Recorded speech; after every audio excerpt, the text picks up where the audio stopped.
Hello, systematic leaders. I'm Carl Stabe, and you're here for the 5 Minute System segment. Thank you. Tony Guarnaccia, I think I did that right. He's the founder of Guestify. Thank you. What is your 5 Minute System segment? Yeah, so one of my favorite systems harkens back to kind of the business you just mentioned, Guestify. And so I noticed that, especially with today, AI is commoditizing so many things, but at the same time, it's enabling people to grow their income. But what is kind of the bridge between those two is really your influence. Like that's like one of the biggest linchpins in your business. And so what I found is one of the best ways to build your influence is doing exactly this, being a guest on podcasts. And so Mm. I created within my software, because the nice thing about software, it makes you think in systems thinking. And so I broke my success in being a podcaster where I've been on huge shows, I've made lots of money off of it. I've landed $1 billion clients. It's been pretty incredible. But you can really break it down to four things. The first thing within the system is you need to have media. So, what kind of media can you be on? Is it a podcast? It doesn't necessarily just have to be a podcast. It could be a YouTube channel. Some people do both, like yourself. It could also be virtual summits, stages, actual speaking engagements. And so, the first thing you want to do to build your influence is find the right media where you can appear and speak. The second thing is your messaging.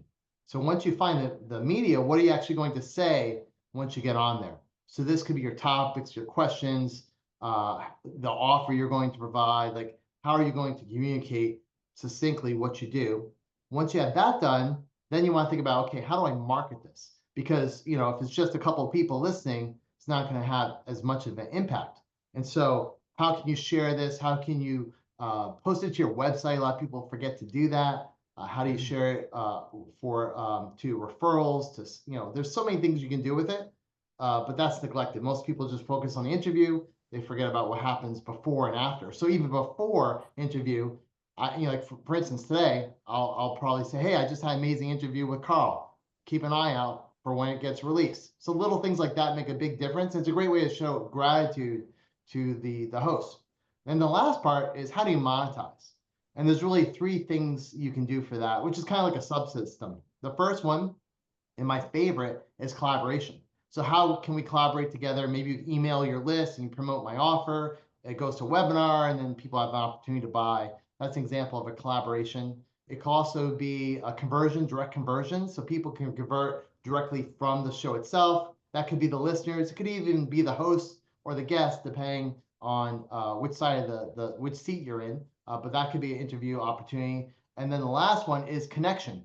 So how can I help you and connect you with people within my network? So that might be an introduction to get you on another stage. It might be the host referring you to another podcast where you'd be a great fit. So a lot of times when you just connect people, there's a lot of monetization opportunities. And so those are really the subsystem of the three C's. So I gave you two for the price of one. The first system is media, message, market, monetize. The other one, from a monetization standpoint, is the three C's.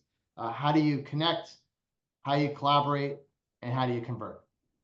I love that.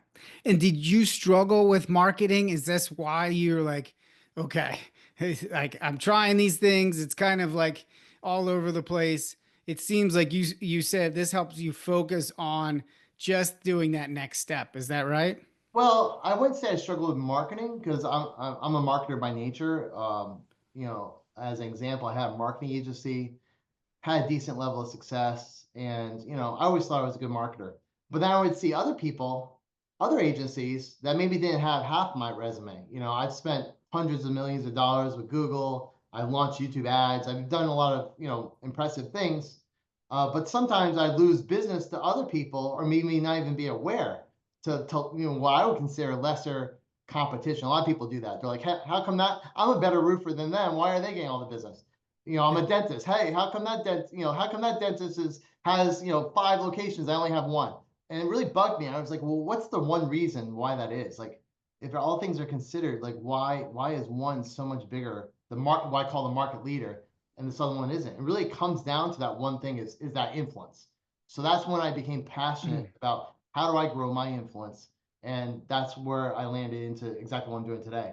really how do I get on stages, whether it's virtual stages, in-person stages, and that's where I came up with those four steps. I love that. Oh, that's good stuff. I hope everybody had their pen and pencil out, wrote that down. I know I'm going to watch this again. Thank you so much. You're welcome.